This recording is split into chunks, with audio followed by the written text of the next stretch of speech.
Olá, pessoal, bem-vindos. Hoje a gente vai mergulhar fundo em um momento que, olha, foi um divisor de águas na história da igreja, o famoso Concílio de Jerusalém. A gente está falando de um evento que não só apagou um incêndio enorme, mas que, no fim das contas, moldou o cristianismo que a gente conhece hoje. E tudo começa com uma pergunta que, se a gente parar para pensar, é super atual, né? Como é que se une gente de mundos completamente diferentes numa só fé? Esse era o grande dilema da igreja lá no comecinho. Pensa bem, uma fé que nasceu dentro do judaísmo, de repente precisava encontrar um jeito de abraçar gente de tudo quanto é canto, com culturas e costumes que não tinham nada a ver uns com os outros. Como fazer isso funcionar? Então, vamos entrar no clima da época. A igreja estava crescendo, e não era pouco, era um crescimento assim explosivo. O evangelho estava chegando com todo entre os gentios, ou seja, o pessoal que não era judeu. Só que, olha que ironia, todo esse sucesso acabou gerando uma crise de identidade gigantesca. Uma crise tão séria que ameaçava literalmente rachar a igreja no meio. O epicentro dessa confusão toda foi em Antioquia. Lá, Paulo e Barnabé estavam vendo coisas incríveis acontecendo, uma obra maravilhosa de Deus no meio dos gentios.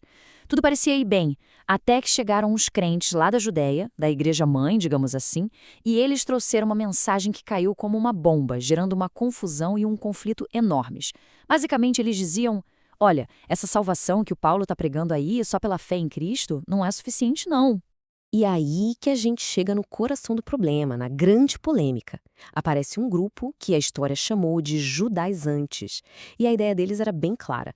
Para uma pessoa que não era judia ser salva, ela primeiro precisava, basicamente, se tornar judia, ou seja, seguir toda a lei de Moisés. A pergunta que ficou no ar e que precisava de uma resposta urgente era essa.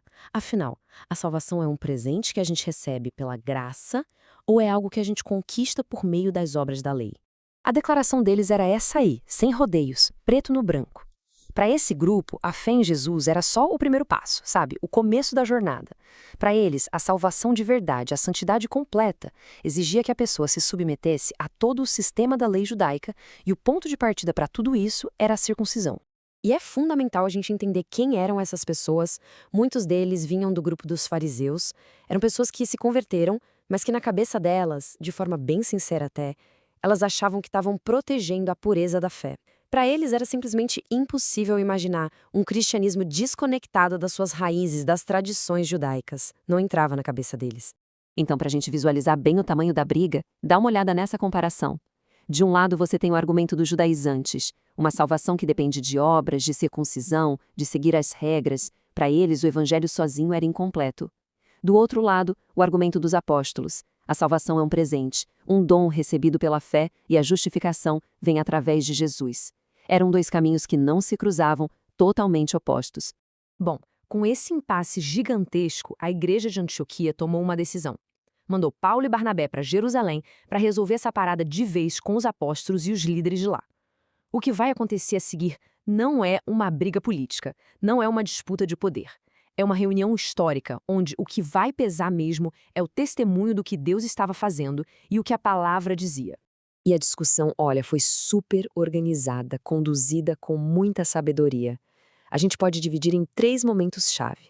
Primeiro, veio a palavra do apóstolo Pedro, trazendo a sua experiência. Depois, Paulo e Barnabé apresentaram um relatório deles, as evidências no campo missionário. E para fechar, veio o parecer de Tiago, o grande líder da igreja de Jerusalém, trazendo a base bíblica para tudo. Então, Pedro se levanta, e o que ele faz é genial. Ele não entra numa discussão teórica, ele simplesmente lembra todo mundo do que aconteceu na casa de Cornélio, um gentil. Pedro conta que ele viu com os próprios olhos Deus derramando o Espírito Santo sobre os gentios que simplesmente creram, antes de qualquer ritual, antes de qualquer coisa. A conclusão de Pedro era lógica. Se o próprio Deus não fez diferença, quem somos nós para fazer? Para ele, a questão já estava resolvida por Deus. Depois de Pedro, chegam Paulo e Barnabé, e a abordagem deles é muito interessante. Eles não chegam com um tratado de teologia debaixo do braço. Não. Eles simplesmente contam o que viram. Eles contam histórias. Histórias de sinais, de maravilhas, de vidas completamente transformadas entre os gentios. Era a prova viva, a evidência de que o poder de Deus estava com eles, validando a mensagem que eles pregavam, uma mensagem de pura graça. E aí, para arrematar, se levanta Tiago. E Tiago não era qualquer um, ele era o líder da igreja em Jerusalém, super respeitado por todo mundo. E o que ele faz é magistral. Ele pega o testemunho do Pedro, o relatório de Paulo e Barnabé e conecta tudo com as profecias lá do Antigo Testamento. Ele mostra para todo mundo que a inclusão dos gentios não era uma novidade, sempre esteve no plano de Deus. E a conclusão dele é essa aí, simples, prática e cheia de cuidado pastoral. Pronto, com os testemunhos e a palavra de Deus em perfeita sintonia, a igreja finalmente chega a um consenso. E a decisão que eles tomam, e isso é o mais incrível, não é apresentada como uma mera opinião humana. É apresentada como uma direção clara do próprio Espírito Santo. Olha que frase poderosa. Pareceu bem ao Espírito Santo e a nós. Isso aqui é uma aula de liderança. Mostra líderes que não estão agindo por conta própria, mas em total submissão e parceria com Deus. O resultado? O peso da lei foi oficialmente removido. A liberdade que existe no Evangelho foi confirmada de uma vez por todas. Aí alguém pode perguntar, ué, mas se não era para impor a lei, por que essas 4 regrinhas aí? E essa é uma pergunta excelente. É fundamental a gente entender. Isso aqui não eram condições para ser salvo. Eram, na verdade, diretrizes para boa convivência, para comunhão. O objetivo era promover a paz e o respeito entre os crentes judeus e os gentios, evitando práticas que para os judeus eram muito ofensivas. É um princípio de sensibilidade cultural que vale ouro até hoje. E o resultado de tudo isso foi imediato. Imagina a cena. A carta com a decisão chega lá em Antioquia. A reação do pessoal foi de uma alegria, de um alívio gigantesco. Toda aquela confusão foi embora e deu lugar a um consolo, a um fortalecimento da fé que foi profundo. A ameaça de uma divisão acabou.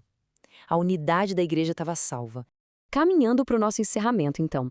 É sério, é quase impossível a gente exagerar a importância do que aconteceu no Concílio de Jerusalém.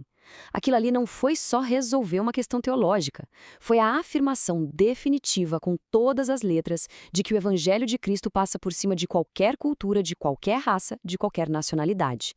Na prática, o que a decisão do concílio fez foi demolir aquele muro de separação que existia entre judeus e gentios. Em Cristo, essa distinção acabou. Nasceu ali uma nova humanidade, uma família só, onde o que une todo mundo não são rituais por fora, mas uma coisa só: a fé no sacrifício de Jesus. E é por isso que aquele evento é tão importante. Aquela decisão tomada lá em Jerusalém há quase 2000 anos é o que garante que hoje, aqui, em qualquer lugar do mundo, a mensagem da salvação, pela graça, através da fé, possa ser pregada livremente. Um evangelho que é para todo mundo, formando uma igreja global, uma verdade antiga, mas que nos alcança e nos liberta até hoje.